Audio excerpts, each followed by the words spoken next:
Hello, everyone, and welcome to the Tom's Hardware Show. I'm Sharon, and it's November 19th, 3 p.m. Eastern Time, which means it's time to kick things off live.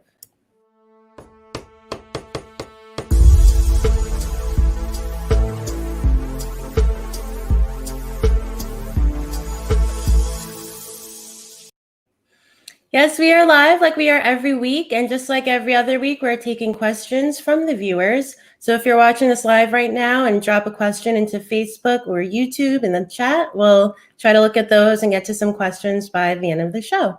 So we have a couple great Tom's Hardware folks joining us today.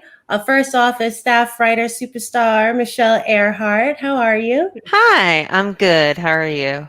Doing well. What have you been working on for the site this week, Michelle? So we have another big launch to talk about this week, but a little under the radar, I guess, compared to that. The Apple M1 chip launched this week as well. Units with that in are starting to ship out finally. We have MacBook Air, MacBook Pro, and Mac Mini units with that. We don't have any in for a review yet, but we're starting to see numbers coming out. So I've been keeping track of that, and we have a guide page on the site to help get you up to date on any M1 news. Awesome. So definitely check that out if you're wanting to stay caught up with the latest in chips and how Apple is going to compete. But also joining us today is Tom's Hardware senior editor and graphics guru great, Jared Walton. How's your week been? I didn't sleep until yesterday morning at 7 a.m., 8 a.m., whatever it was, my time. So, Whatever reason could that be for? No reason. And there's nothing else happening the rest of the year, I'm sure. Positive there won't be any other days like yesterday. No, we had I don't know why I said 3700. That's like old news. We had the 6800 XT and 6800 launch yesterday. In fact, behind me, that screen is actually got the 6800 sitting in it. That's Assassin's Creed Valhalla running overclocked. So yeah, I'm not done with testing. That's the sad thing. I wrote I ran so many tests, and I still have more to kind of go back and revisit. Overclocking was one of those things like I'd gotten in process, but hadn't really finalized the numbers. And there's some weird stuff going on with overclocking these chips. Like let me just preface that. But yeah, it's a big launch. So AMD is back in the mix. Like they can't legitimately beat the 3080 in every test. The 3070 is a little bit more in trouble, but I think 3090 is out of reach for AMD in terms of performance, but at $1,500, it's like, well, I don't know how many people were really looking to buy that. They're all sold out anyway, so. Well, yeah, so I wanted to talk to you about that, Jared, because obviously the question is, how does this series compare to NVIDIA's RTX 30 series overall? And something I thought that was really interesting in your review, which of course, if you haven't checked it out, it's on our homepage right now. All like 5,000 words of it. They're all gold. They're all gold. But one of the things I thought was really interesting in your review, Jared, is you said that the release of Zen 3, the Ryzen 5000 CPUs, meant that, running AMD graphics cards and AMD CPUs together finally means no compromises. Can you explain how Zen 3 / Ryzen 5000 enables that? So, AMD bought ATI back in, what was it, 2007? And there have been like these hints of what was to come, but it was always like, well, yeah, we've got APUs with AMD graphics and CPUs built into the same chip. But, your integrated graphics performance was always like a generation or two behind of the desktop cards, and integrated graphics that has shared memory, all sorts of other caveats. But the bigger problem was like on their CPU platform and running with their own GPUs is like, well, there was no real advantage, especially when Intel had the faster CPU, particularly for gaming.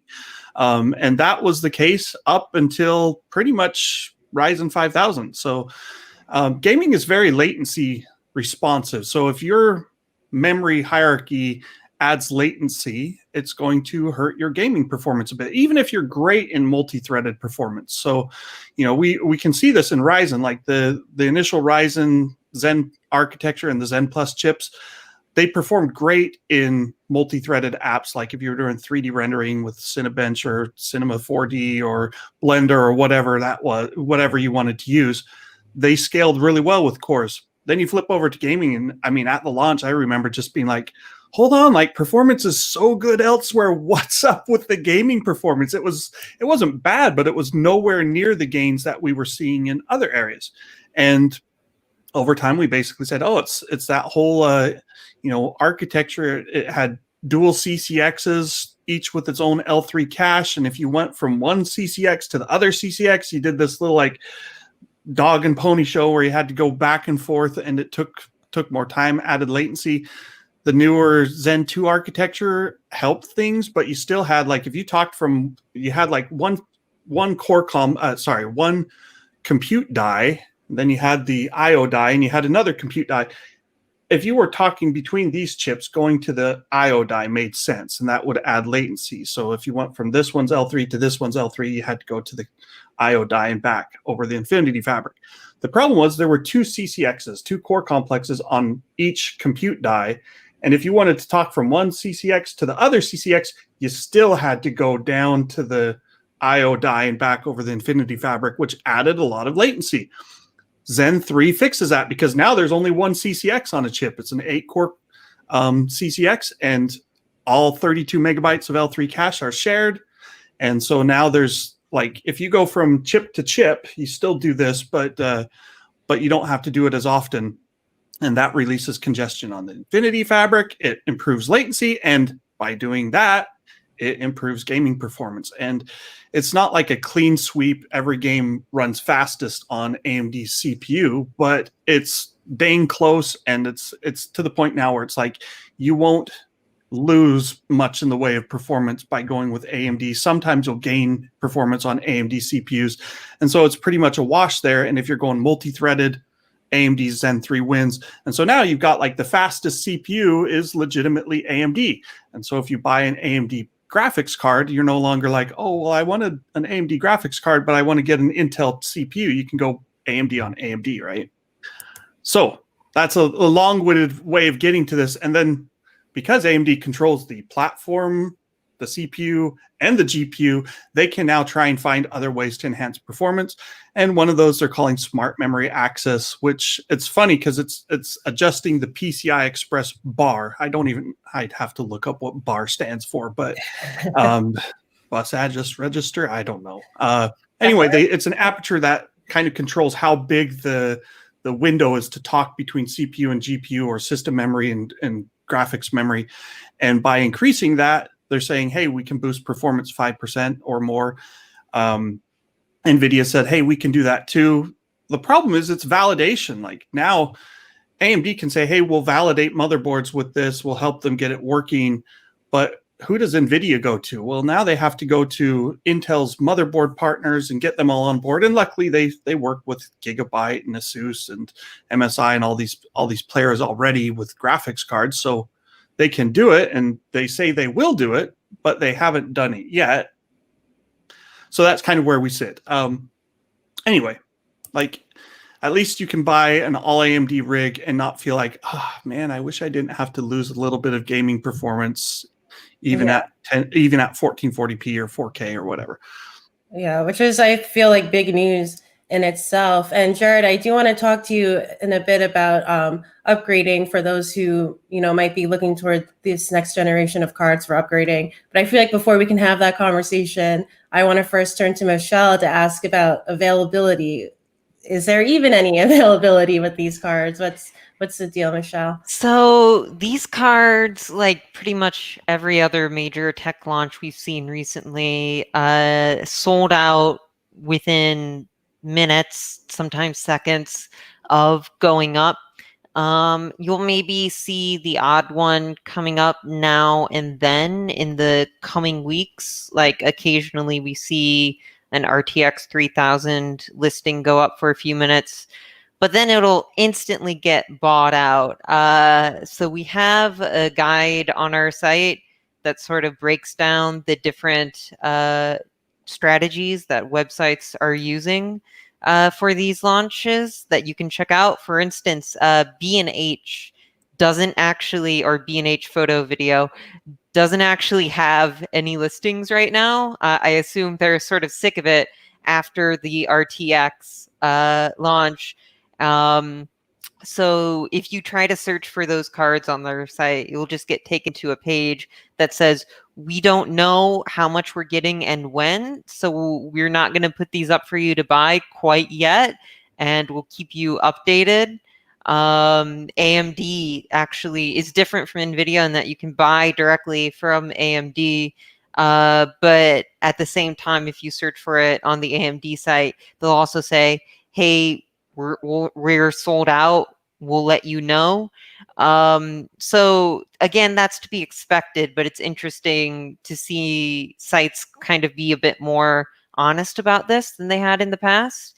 You could always go to the gray market if you want to, although personally, I wouldn't recommend that, both because, you know, we don't want to support scalpers, but also because one of the advantages, even though these cards are more powerful, one of the advantages with AMD is value and price. And the current gray market listings or aftermarket listings are more expensive in some cases than I've been seeing with the RTX cards, you know, reaching into the thousands. And that kind of goes against the whole ethos of buying a Radeon, I think. So for now, maybe it's best to, you know, we wrote a guide about maybe it's not the best time to upgrade your PC. And to be honest, the next generation of gaming just got started on consoles, and a lot of AAA games, you know, are cross releases. So it's going to be a little while until we see games that will really need you to have these cards to play anytime soon. So you're probably best off waiting right now, but we will keep you up to date as we see stock coming in. And Michelle, I wanted to ask you, because I know you've been watching the major retailers since the NVIDIA 30 series cards came out. Is there any particular site that you're seeing possibly have better stock, like worth keeping a closer eye on, or is it all just kind of a free-for-all? So I think we might actually, what was interesting is this wasn't a graphics card launch, but Walmart actually for the PS5 launch did something very interesting, where instead of putting all of its systems up for purchase at once, it put some up at noon and then held back a little bit, put some up at 3, put some up at 6. And I was sitting there at those times during launch day, clicking on the site as it went through, and I did have the option to buy. I didn't personally go in on the purchase, but I had it in my cart, and I easily could have. You should have bought it. You've made a lot of enemies, Michelle. I easily could have. So, you know, I'm not promising that we're going to see anything like that with these cards in the future. We obviously didn't see it on launch day, but you know, as we move into this era where bots are constantly crowding out launch day, Walmart's system wasn't perfect. We still got a lot of reports of, you know, people not being able to buy cards because bots can just camp out those times too. But we might be seeing more stores take on innovative solutions like that for these launches. You know, since we can't do brick and mortar anymore, sadly. Right. You know, So yeah, go ahead. I was gonna say the interesting thing about AMD's Radeon 6800 launch is like they sold out. That's not at all a surprise. I think supply is going to be worse on the Radeon 6800 than on NVIDIA and on Ryzen 5000. And the reason's simple. Like, look at this. This is, here, let me turn off my background blur. This is the previous gen 5700, right?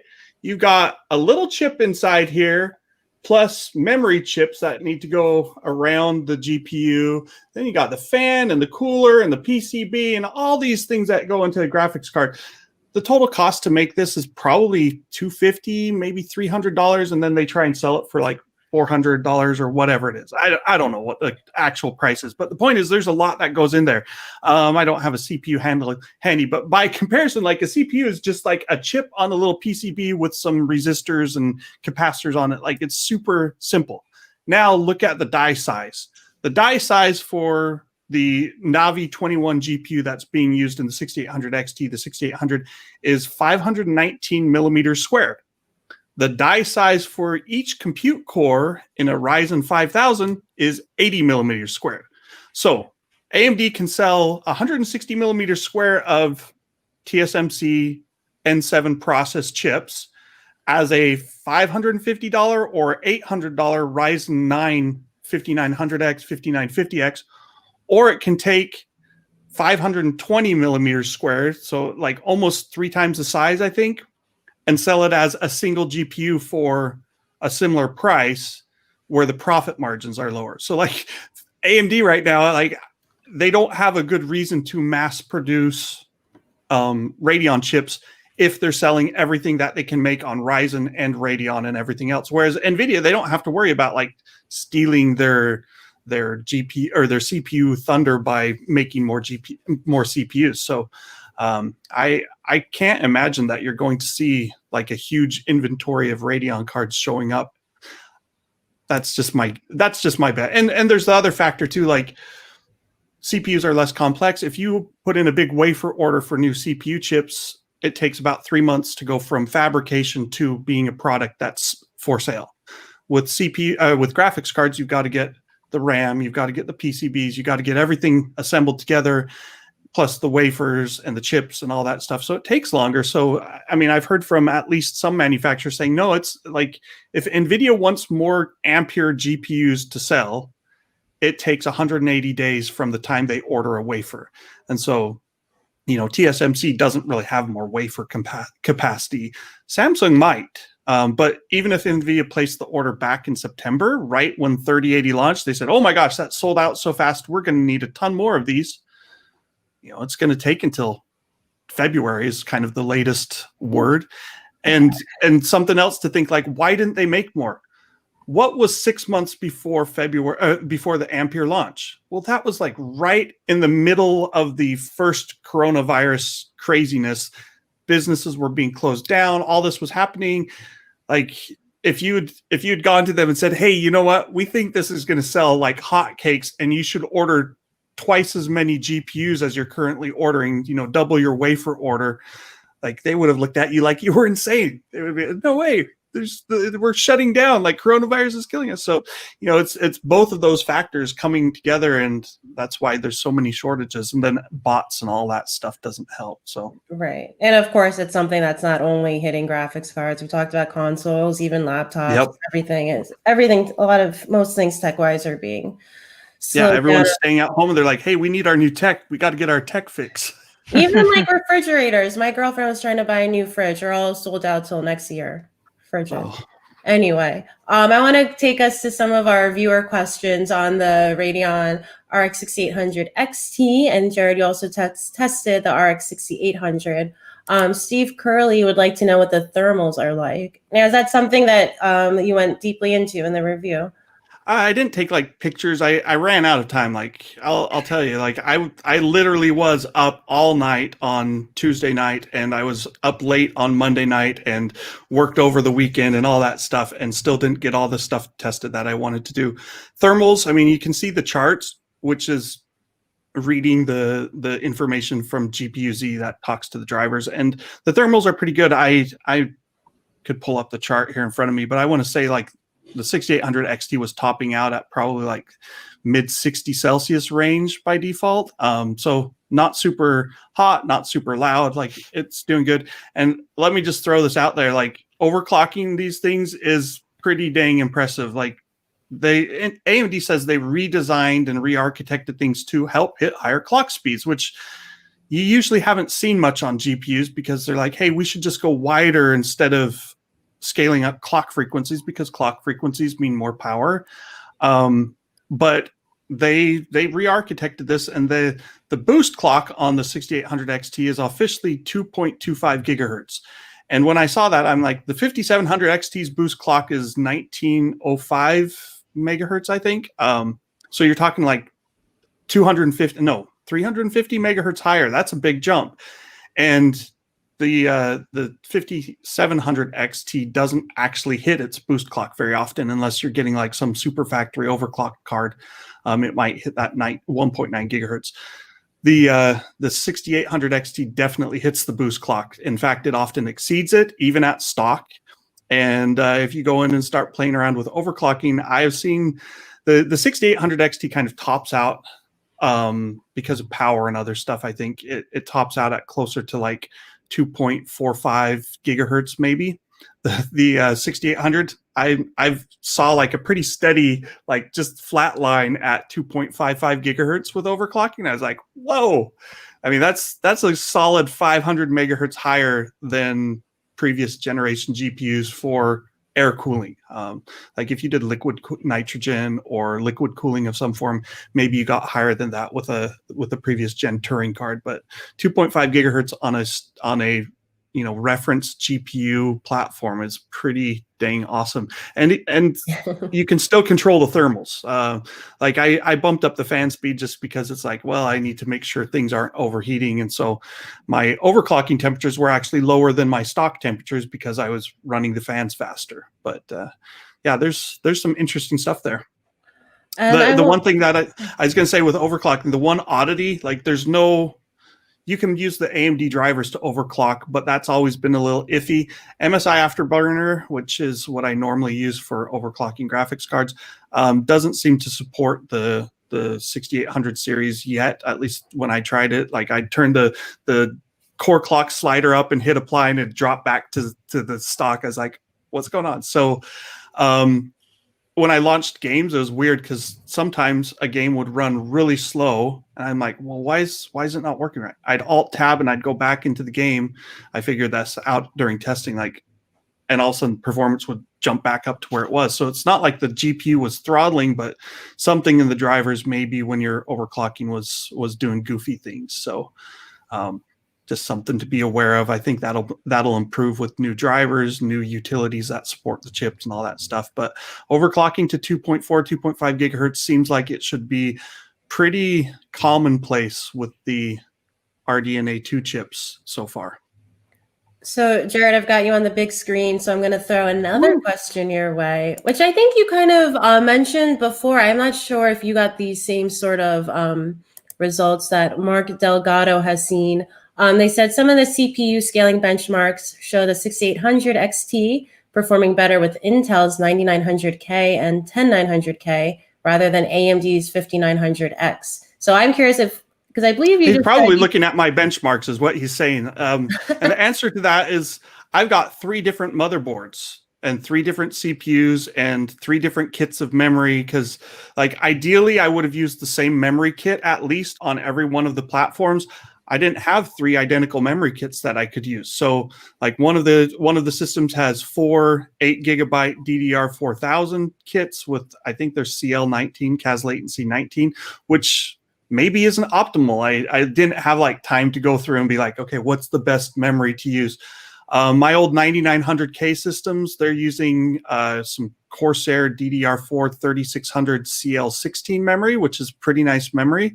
And then there's another kit I had, also DDR4 3600, but it's HyperX, Kingston HyperX CL17 memory. So, there's all these factors, and then you throw in like the firmware and BIOS optimizations that may or may not be present, different security patches that may or may not exist on Intel. Like there's all these things going on. You've got smart memory access on the MSI X570 Godlike board, and it's like, it's beta kind of right now is how it feels. And it's like, well, did the beta smart memory access detune something else on the platform so that it actually reduced performance? I don't know, but it's entirely possible. And so that's kind of the vagaries of testing with different platforms. Like a 3% swing for switching motherboards isn't even remotely uncommon. Like that's kind of expected. Ideally, they all perform the same, but you don't know until you test, and that's why we do the testing. So I wouldn't worry too much about like the 5900X looking a bit slower in some cases, because I think some of that is just newness of the platform, newness of the drivers, newness of the BIOS, and it will probably sort itself out over the coming months. And if you're running at 1440p or 4K, like legitimately, you're not going to be, oh my gosh, I can tell this is 3% slower. So I want to talk a bit about ray tracing. I see we have some questions about it that we will get to, but I first wanted to, something I want to ask Michelle, because you know a lot about video game design. I'm curious what you think about ray tracing, because now with it being in AMD's graphics cards and also in the new consoles, I'm wondering your opinion on if it's hype. Are you excited about it? And do you think we'll be seeing more of it in games coming out? So this is something where I'm really curious to see what Jared has to say, because personally, I'm more of a frame rate person. I really like the smooth response time. I like feeling like the game's really reading what I'm doing, and I hate drops. So I normally play with ray tracing off because I'm used to it cutting my FPS in half even, and I didn't buy a 144 hertz monitor for that. I also am not super impressed by it, but you know, that's maybe me being a bit of an old head. An old head. I haven't heard that. Actually, I'm not old, but I according could to be your some dad people, almost. Come on. Super old head. I mean, I could put the baseball cap on, but what is it? I think the lighting effects are nice, but they also look a little bit stock sometimes in implementation right now. I think I'm really excited to see, as ray tracing becomes more common, how games really start to mix them with unique art direction. But really the performance hit is what makes me skeptical right now. Are these cards, it seems like they're not maybe as good as what NVIDIA does, but how do you think these cards will change the ray tracing scene, Jared? It's like ray tracing it's kind of in its infancy for games. Like, even though Turing came out 2 years ago, and theoretically, like, developers have been able to do this for a while, it takes a long time for this stuff to trickle down, and people need the hardware, and all this stuff needs to happen. And let's be honest, like, you're right, ray tracing sometimes, if the developer doesn't make it a priority to really do some cool stuff with it, you end up looking at it and you're going, you know, a little bit different, or like Call of Duty. I'll just call them out. It's got ray traced shadows and ambient occlusion, and you know, it tanks the frame rate. It cuts it in half almost, and that's on NVIDIA hardware. It might even be worse on AMD hardware. And you look at the effect and you're like, I could maybe see you saying that it's more accurate, but does it look that much better? And if you're playing a first-person shooter multiplayer, I'm like, no way, give me the frame rates. So you turn off ray tracing. Fortnite, like maybe Fortnite creative mode, you want to turn on like Fortnite now has ray traced reflections and shadows and ambient occlusion and global illumination. And I was looking at it, and like on a 3090 or 3080 running at 1440p, 240 frames per second, you turn those on without DLSS and you drop to like 40. And I'm like, no one's going to do that. So they need to figure out ways to kind of come halfway, especially like for consoles. Like the 6800 series, or 6800 vanilla card, has 60 compute units, 60 ray accelerators, high clocks, 2.1, 2.2 gigahertz. Even though that's like above the boost clock in some cases, that's what I'm seeing in testing. And that's faster than the Xbox Series X, and it's faster than the PlayStation 5. And yet ray tracing performance is still like really rough. And so they need to come to kind of figure out, like, how can we cast less rays and still get a good effect? And that's going to take time and optimizations. And I mean, a lot of times the answer is probably just going to be from the software developers, like, hey, we don't care about this enough to put in that effort because we can look good enough without it. So NVIDIA's ray tracing performance definitely better. Like, I think the ray accelerators in AMD's cards are probably maybe comparable to the ray tracing cores, the RT cores in Turing, the first generation NVIDIA cards. They like you get how many ray triangle intersections can you compute per second? Like neither company is being super forthcoming about like that number because it's hard to get to. And you're also not just doing ray triangle intersections. You're doing these bounding volume hierarchy traversals where you've also got ray box intersections, which is a different metric. And it looks like AMD, I think they said they can do 4 ray box intersections per cycle or 1 ray triangle intersection per cycle. I'm not even sure how that compares with NVIDIA's, but I'm pretty sure NVIDIA's is faster on both the bounding volume hierarchy stuff and the rays. And so, you know, they can do more ray tracing without taking as big of a performance hit. But the consoles are going to have more units out there almost certainly. And so there's developer impetus to be like focused on AMD's level of performance rather than NVIDIA's. So then you do all sorts of denoising and optimization tricks to cast less rays and hopefully get a decent result. I kind of joked, I said in the article, I'm like, you know, looking at something like Fortnite, when you enable all the ray tracing effects, we're on 2nd generation RT cores for NVIDIA. I feel like we kind of need 4th generation cores to get ray tracing with all the bells and whistles running at good frame rates, like, you know, 100 frames per second, say, even with DLSS. That's kind of what I would like to see. 1440p, 4K, 100 frames per second, all the stuff enabled. And you can do that without ray tracing. Right now, you can't do it with ray tracing unless you go to like a way simpler graphics aesthetic than, you know, Call of Duty or Fortnite or any of these other games. So it's the chicken and egg problem, right? Like we've got the hardware, but is there enough hardware and is it fast enough? And so it's going to be baby steps for like the next 10, 20 years where it gets better each generation. That's my assumption.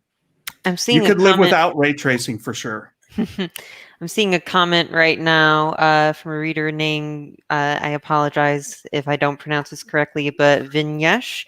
It says, no one is going to use ray tracing on an esports game like Fortnite, which I really agree with. You know, these games tend to be popular, so I understand them getting big new features, but I'd be more interested in seeing ray tracing in sort of the cinematic single-player Sony-style game like Last of Us. You mean like Cyberpunk 2077? Exactly. Yeah. So like when that game comes out, because I think it's one of those things where like it has to have a name made for itself, right? So like when Cyberpunk comes out and you can get those sick extra effects that you actually can tell the difference, like that'll be the actual game changer. But do you think it'll actually live up to those expectations? The graphics already look sick on their own. Yeah. So I mean, like the best example of ray tracing so far is I think it's got to be Control. Like it has reflections that really show up in a lot of places because you're running around an office with all these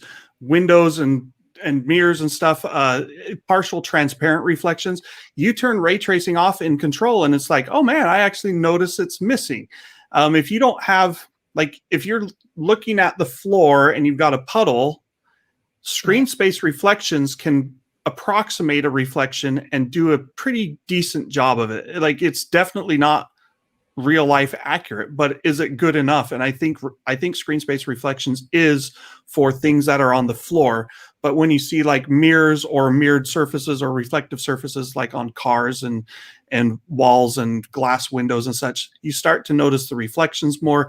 I mean, you look at Cyberpunk 2077 and there's tons of that stuff floating around, and I think it will make a difference. How much better will it look and how much will it impact performance? I don't know, but I think Cyberpunk is doing shadows and reflections and maybe global illumination, or maybe it's just ambient occlusion, but like they're going pretty heavy on the extra ray tracing effects. I'm sure NVIDIA's like really hoping that it turns out to be great because they're pushing for it. It supports DLSS too, the deep learning super sampling, and I mean, is that a bigger deal? I see a lot of people in the comments are pointing toward that. Is that maybe a better impact? So that's supposed to bring look sharper, better frame rates. So part of the thing is like temporal anti-aliasing kind of sucks. Like it gets rid of jaggies, but makes things look very blurry. And Right. so beating temporal AA in terms of image quality isn't necessarily that hard, but doing it while running faster and all these other things gets more complex. I think if you're looking at DLSS quality mode, which is like it's upscaling, say 1440p to 4K. I think your 4K, your 1440p upscaled to 4K DLSS quality generally looks better than native 4K with temporal AA, as an example. If you're doing the 1080p to 4K upscaling, so their DLSS performance mode, then I think it's harder to make the argument that DLSS looks better than TAA, but it still looks acceptable. And in motion, I don't think most people would care. I think in motion, like you could do a lot of upscaling tricks and people wouldn't notice, which is what consoles have been doing for ages. So there's that aspect of it to consider. Like if you take a still screenshot, people will go, oh yeah, I can see it's not 4K native, it's 1080p. But if you're running around a city playing a game, I think 1080p ends up looking a lot better than most of us want to believe. So there's that aspect. But yeah, DLSS matters. All the ray tracing performance matters. It's not like you don't need all of them. You can definitely play at 1080p medium, high settings and be happy gamer. So keep that in mind. You don't need to buy an $800 graphics card or $700 graphics card to enjoy playing PC games. Well, speaking of, Chad Gursky would like to know if they could get a 6800 XT or 3080, which would you recommend? The golden question. Yeah, so at the current prices, you're looking at $650 for the 6800 XT or $700 for the 3800. Theoretically, right? It's probably going to be $50 more than that because they're aftermarket cards that are factory overclocked or something. If that's there and the price is $50 different, I would take the NVIDIA card because I'm like, if you want to do ray tracing and get the DLSS bonus, like that's the better way to go. Maybe AMD's Fidelity FX Super Resolution comes along in the coming months and actually proves to be competitive or even better than DLSS, but it's not here yet. So I would buy for what's here now. And I know there's probably like 24 or more games with DLSS support now. It's in Unreal Engine 4, 5. It's going to see even more widespread support going forward, I think, because DLSS, unlike ray tracing, is pretty much now down to like flipping a few switches in your code to say, yes, enable this. Here's the user interface to turn it on and off. And it looks like it works pretty well. So I would take the 38 over the 6800 XT, not by a huge margin, but like if you're looking at scores, I would say like maybe the 3080 is a 92 and the 6800 XT is like an 89. It's 3 points difference isn't going to like sway me strongly either way. If you're looking at the 6800 versus the 3070, I think the 6800 wins that mostly because the 3070 only has 8 gigabytes of GDDR6 memory. So that ended up being like a definite bottleneck and performance hit in certain tests that I ran. And so my problem is those like, well, so 6800 costs $80 more theoretically than the 3070. And at that point I go, but I want the 6800 XT because it's only $70 more than the 6800. So, then you're back up to the 3080. Only $70. Well, that's like a game and a trip to a fast food joint, right? So yeah, a few. That's an evening right there, though. No, $60 game and a trip to a fast food dinner. Oh, right. Yeah. Remember when games were $50? I do. Yeah. I mean, you can portable subscribe games to Humble used to be Bundles or whatever, $30. and yeah, you can get a lot of games for less money if you don't want to get like the latest Cyberpunks and Watch Dogs and stuff. Cyberpunk 2000. Speaking of the latest, I actually have a question. So the 6900 isn't out yet, but will be coming soon. Do you have December 8th, right? I believe, yeah. So based on your experiences with these cards, do you have any predictions for how that will stack up against the 3090? Yeah, I think it loses because it's the same amount of memory, the same memory clock. It's on paper, it's 80 compute units versus 72 compute units in the XT, 6800 XT. So like mathematically, that's only something like 10% more performance. And you know, the 3090 is 15% faster than the 3080. If you want to play out 4K, I think that's the only reason you'd even get the 3090 in the first place. Price is going to be a factor, though. I mean, Yeah. $1,500 versus $1,000. But I think the 3080 and the 6800 XT are kind of like the sweet spot for extreme graphics cards. Like I don't think very many people need to or want to or can afford to go above that mark. Then there's the rumors, right? Like there's supposed to be 3080 Ti with 20 gigabytes, double the VRAM, and 3070 Ti with 16 gigabytes, double the VRAM. If those surface anytime soon, it could definitely change things up, and we'll have to see what happens there and what happens to prices. But I don't think either one of those shows up until like after February, when hopefully NVIDIA has realigned their wafer orders and has more chip inventory to go around. But yeah, it's going to be interesting to see where it actually lands. I mean, as a Halo product, I think if you can afford and are willing to spend $1,000 on a graphics card, even though it's 50% more for $1,500 3090, I'm like, most people don't buy $1,000 graphics card in the first place. So If you're why not already spend $1,500? Yeah, going big. yeah. Yeah. You're buying it for bragging rights and maximum performance, and so 24 gigabytes of GDDR6X, like that's a ton of bandwidth and a ton of compute power behind it. So I think NVIDIA maintains that lead, but it's kind of like the Titan lead of the previous generations, where it's like, even though Titan was technically the fastest GPU around, not a whole lot of people bought into it, and rightly so. Well, that's one of the things you have said from the beginning, right, Jared, is that this could have been dubbed a Titan card, but with the RTX branding, you know, people, yeah, I'm sure some people lean more towards it when before they wouldn't buy a Titan card. But with the RTX branding, they're like, oh, well, maybe this is in my category. And NVIDIA says two things. They say, you know, they reduced the Titan prices, which is kind of not true, because Titan prices used to be $1,000, then $1,200, and then they jumped to $3,000 and $2,500. So it's like, wait a second. I remember. The only reason it's less than the Titan RTX is because the Titan RTX was twice the cost of the Titan XP, and the Titan V was $3,000 because it really wasn't for gaming. Like let's be clear, the Titan V was your AI deep learning entry-level card for people that couldn't go out and buy a $200,000 workstation with 8 NVIDIA V100 GPUs in it or whatever.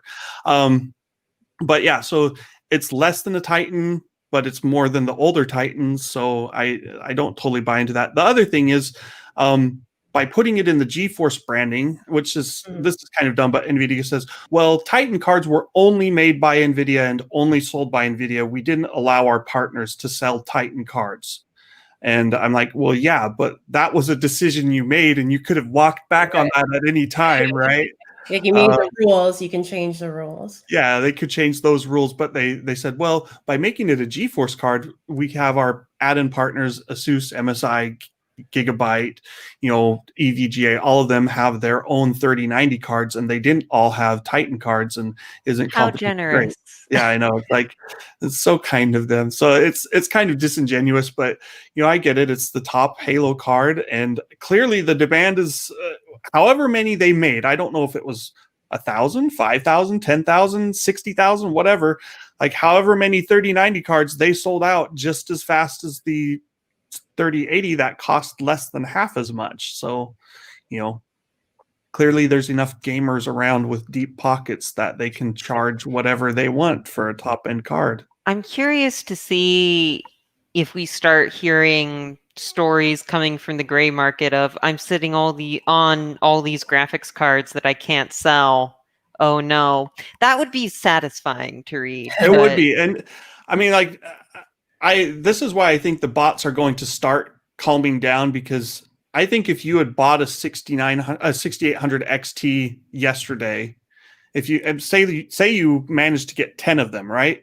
you could have probably flipped those for maybe a 10% profit, but eBay takes a 10% chunk and PayPal takes a 4% chunk. So really you need to sell it for at least 25% more to make a decent return, right? And I'm like, no one should pay $1,000 for a $700 card. And so I wouldn't buy them, and I'd make them eat that money, and hopefully they get it. They take a hit to their income and stop doing this trash. At that point, I'd just buy a 2080 Ti. But you might as well just wait. Yeah, I mean, the thing is, like, everything is sold out. Like even gray market eBay stuff. You look on eBay and it's like, oh yeah, look, 2080 Ti's are still going for $1,000. I'm like, no one should buy that, but I guess some people are. Well, time is flying by, but so I want to try to see how many of our viewer questions we can get through. One should be decently easy. From Dominique Scholes, do we have any information about when we'll see the first custom cards for the new Radeon series? I think by next week they're supposed to start arriving. AMD wasn't very clear on this. I don't know if they officially said like November 25th or whatever it is, but I've heard that date floating around. I don't know if I can say more than that, but they're coming. The same problem is going to exist though. Like, how many of these cards are there?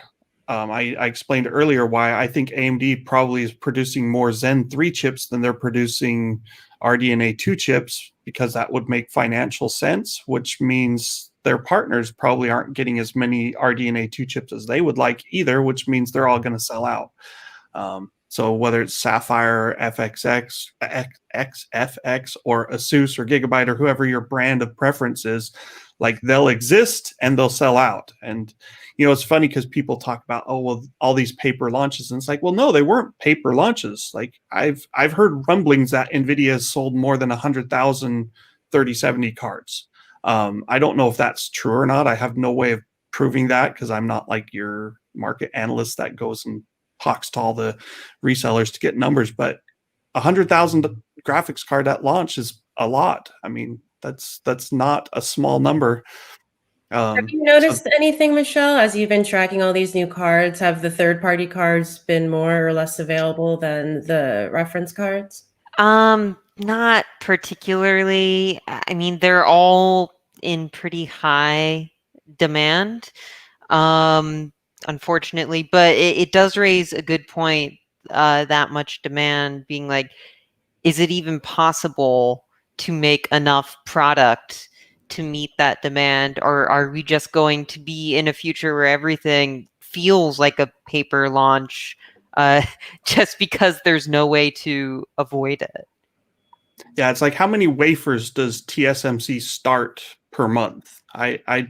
I don't know if it's 200,000. I think I've heard that. And it's like, that sounds like a ton, but they got to make chips for Apple, for AMD, for NVIDIA, for other customers, and it's like that goes fast. And, if a wafer, when you're looking at a big chip, like a 500 millimeter squared or larger chip, I think you only get like 70 or 80 of them per wafer. And that's assuming they all work, which some of them would have to be binned down so that, they're partially disabled and sold as a lower tier product. And so it's like, well, say Apple's taking 100,000 wafers per month, and NVIDIA and AMD split the difference and each take 50,000 or whatever. I'm like, well, that means at best they're only making, maybe 1 million chips a month. But I think that's probably even being generous. So it's probably less than that. And you got to still trickle it down and manufacture everything else. I think it takes quite a bit of time.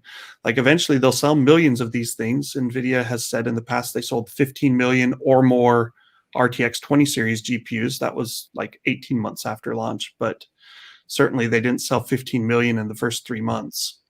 And I'm seeing a couple of comments asking, what is a paper launch? So that's a good question.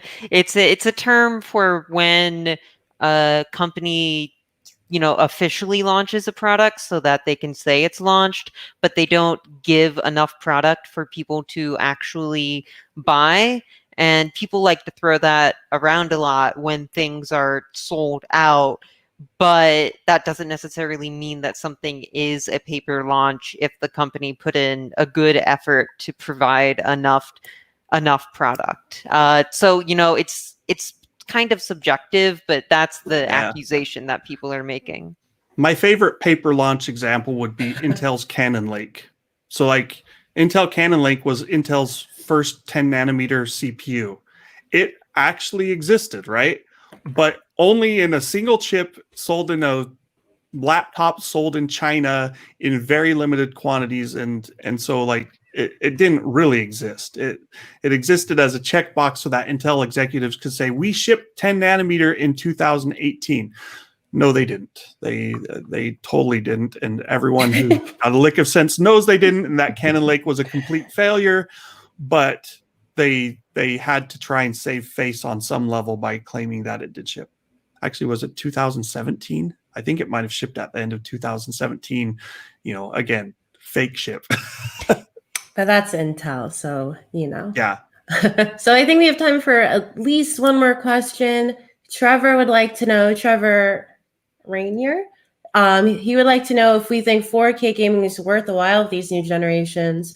They're also seeing ultra wide 1440p slash 1600p picking up too. I mean, I have like sub mediocre gaming skills, so I don't need the highest frame rates, and I have perfect vision when I wear my contacts. So I love 4K gaming because I love the visuals, but let's see what the frame rate hounds have to say.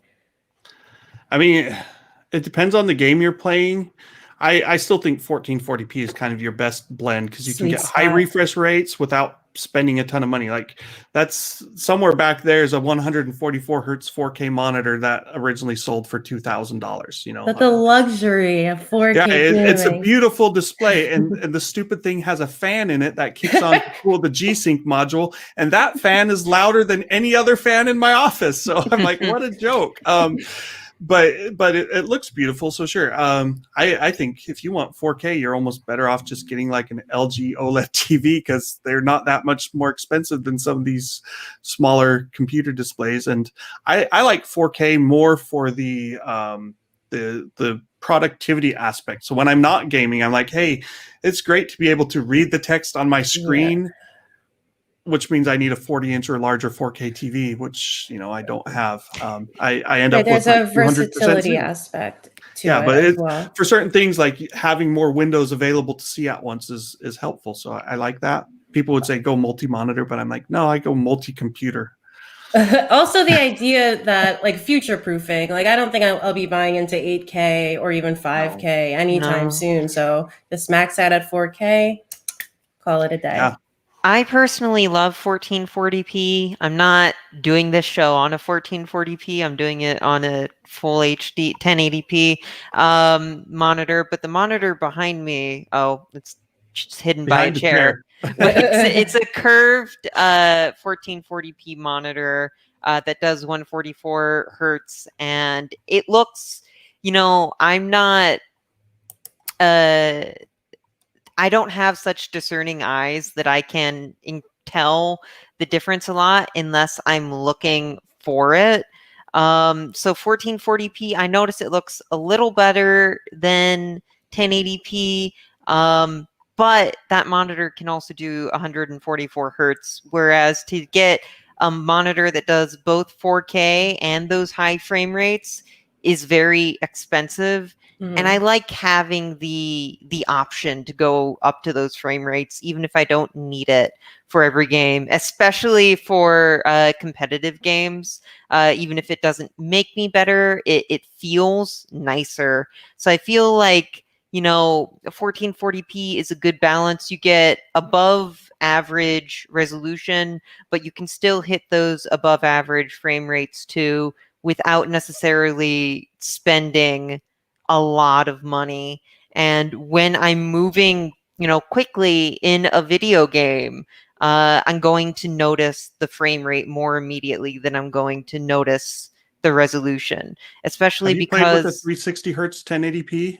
Like I did it for a little bit and I'm like, oh man, I better not get used to this because going back to 60 hertz monitor is it's a big drop. You're like, wait, why does it feel? Yeah, That's like another thing. It depends, like the difference you'll notice from 60 to 360 versus 144 to 360 or 240, and then Yeah. again from 1440p to 4K, you might not really notice it. But if you've been on 1080p or even 720p, you'll be like, wow, I've been missing out. And it also depends on your gaming habits. I like high-paced, fast-paced competitive games. I also like slower-paced adventure games. But if I had to choose, what I want my equipment to be geared towards, I want it to be geared towards those sort of multiplayer experiences, which is why I'm, prioritizing frame rates. But if you don't play a lot of those and you just want Cyberpunk or Tomb Raider or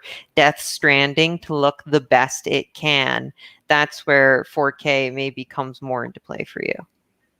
Awesome. So that is about all the time we have for today's show. But if you haven't already, definitely go to tomshardware.com. Check out Jared's review on the 6800 XT and the 6800. You can also stalk the retailers by checking out our articles on where you can buy these cards as well as the NVIDIA cards. Michelle's been watching all these retailers like a hawk to see when they're in stock. So definitely rely on those if you're looking to buy. And also, while you're at it, you can like Tom's Hardware on Facebook and subscribe to our YouTube channel or download every episode of the Tom's Hardware Show as a podcast.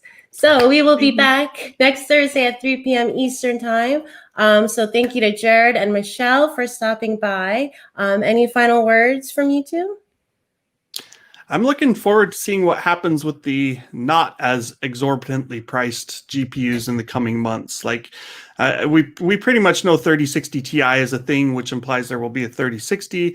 I'm expecting 5700 XT at some point, maybe 6700 XT Right. and 6700 from AMD. I'm very curious to see how things scale down to like that $300 to $400 price range, because for every $700, $800 card sold, they probably will sell 10, less expensive cards. So definitely interested to see, like, can we get budget $200 ray traced cards with an RTX 3050, and will it be worth having? That's probably something we'll find out in the next 6 months. And Fingers crossed. we haven't looked at any M1 units yet, but even if the numbers are looking great for emulated performance where they are, as those M1 Max start to get more into the hands of users, I'm curious to see what kind of bugs people run into at running older programs through Rosetta 2. That'll be what makes or breaks it for me. So that's what I'm going to be keeping an eye on. I've noticed already some people are seeing that their Premiere bitrate exports are getting messed up. So all that. What I'm really curious to see with the M1 is like, how careful has Apple been with security exploits, these side channel attacks that have plagued Intel and AMD to a lesser extent for the past several years, ever since that whole Meltdown and Spectre thing came out. We've routinely seen more and more of those, and I wonder, like, Apple, I think, has managed to avoid a lot of that just by being kind of its own thing. But Apple doesn't get viruses. We all know yeah, that. exactly. So I'm like going, once they start making lots of M1 chips, are these going to start getting targeted at some point, and what exploits will people find there? For sure. And everything can get viruses, everything and everyone. So yeah. So stay safe. For sure. And thank you to all the awesome viewers for all your questions today. We really appreciate it. And we will see you next Thursday. Bye. Bye.